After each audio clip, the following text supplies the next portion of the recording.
Bonjour.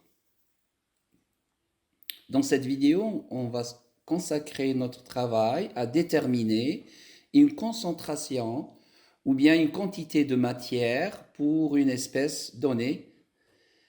Alors pour cela, on va procéder à un suivi ou bien à une analyse physique pour trouver la concentration ou bien la quantité de matière. Donc, dans le programme de terminale, il y a deux types d'analyse. Il y a une analyse physique et il y a une analyse chimique qu'on doit traiter après. Donc, l'analyse d'un système chimique par des méthodes physiques permet de comprendre sa composition et son comportement. Voici quelques méthodes couramment utilisées. Alors, la première méthode, c'est la pH-métrie. La mesure du pH d'une solution nous permet de déterminer la concentration en ion oxonium. C'est-à-dire on va déterminer la concentration de H3O+. Donc la déterminer après avoir mesuré le pH de la solution à l'aide par exemple d'un pH-mètre. On va utiliser la formule H3O+ est égal à 0, la concentration standard, multipliée par 10 puissance moins pH. La deuxième méthode, c'est un suivi conductimétrique. C'est-à-dire, on doit utiliser ou bien étudier la conductimétrie et la loi de Corlach. Pour mesurer la conductivité d'une solution, donc qui dépend de la concentration des espèces ioniques, la conductance G est l'inverse de la résistance R, est liée à la conductivité sigma par G est égal à K fois sigma, où K représente la surface d'une plaque métallique. On a deux plaques, les armatures pour la cellule du conductimètre, elle a une surface S et la distance entre les deux plaques, c'est L.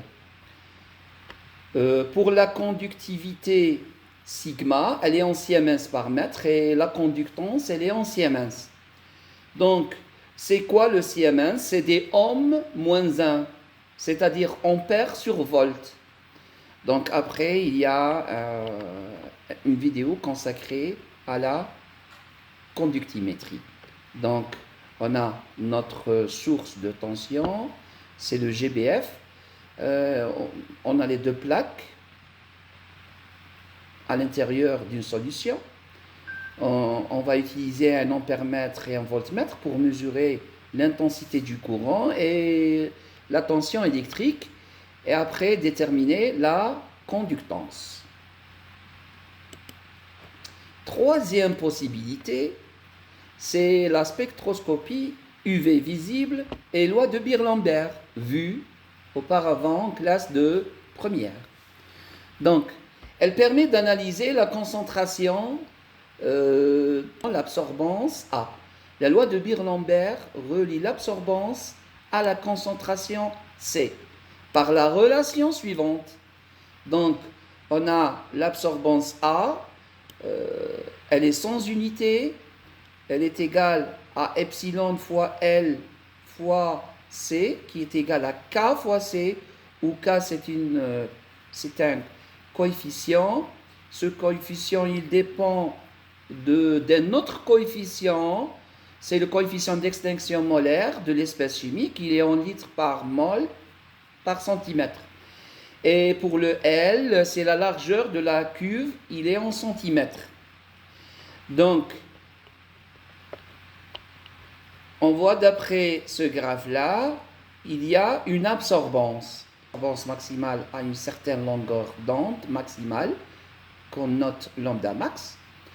Donc, on va noter quelle est la couleur absorbée. Par exemple, la couleur absorbée, c'est du vert. Pour déterminer la couleur de la solution initiale, par exemple, vu toujours en classe de première, utiliser le cercle chromatique et on va voir la couleur qui est opposé directement au vert. Et on va trouver le violet. Quatrième possibilité, et bien sûr pour utiliser la courbe de l'absorbance en fonction de la concentration, ou bien utiliser la courbe de la conductivité en fonction de la concentration, on doit faire un étalonnage auparavant. Chaque concentration, on va trouver une absorbance. Et on va tracer la courbe, on va trouver cette courbe-là, par exemple. Et ça sera la courbe d'étalonnage. Maintenant, si on a une solution d'une couleur inconnue, c'est-à-dire une concentration inconnue, mesurer son absorbance et utiliser le graphe du dosage ou bien de l'étalonnage, le graphe de l'étalonnage, et on trouve la concentration de notre solution inconnue. Cinquième méthode, c'est la spectroscopie infrarouge, utilisée pour identifier maintenant les liaisons chimiques dans les molécules, donc vues en classe de première et surtout en terminale, concernant les molécules organiques. Alors, maintenant, chaque molécule, elle a ses propres liaisons, et la liaison, si on va mettre notre espèce chimique dans la cuve du spectrophotomètre, donc on va lire la transmittance en fonction du nombre d'ondes. La transmittance en fonction du nombre d'ondes. Donc, et on va trouver le graphe suivant, un graphe. Par exemple, ici, on a une forte absorbance. Donc, on a une bande qui est fine et en même temps, elle est forte. Donc, si on va maintenant lire la valeur du nombre d'ondes en utilisant un tableau dédié, on va trouver la nature de la liaison. On va déterminer les différentes liaisons possibles dans notre molécule. Sixièmement, on va utiliser l'analyse par mesure de pression. Alors, pour un gaz, et un gaz parfait, on veut déterminer, par exemple, la quantité de matière, N. Alors, à l'aide de la relation des gaz parfaits, PV égale nRT, on peut faire sortir le N est égal à PV sur RT. Si on a un gaz, par exemple, à l'intérieur d'une seringue, on va un peu appuyer sur le gaz jusqu'à un certain volume, on lit le volume, on va mesurer la température de notre gaz. Le R, c'est une constante, c'est la constante des gaz parfaits, elle est égale à 8,314 joules par degré Kelvin par mol. Et la valeur de la pression, on doit la lire à l'aide d'un manomètre ou bien d'un baromètre en pascal. Peut-être que le manomètre, il est en bar ou bien en atmosphère. OK? Alors, on peut déterminer la quantité de matière de notre espèce. Les méthodes sont essentielles pour caractériser les systèmes chimiques et comprendre leurs propriétés. Merci pour votre écoute.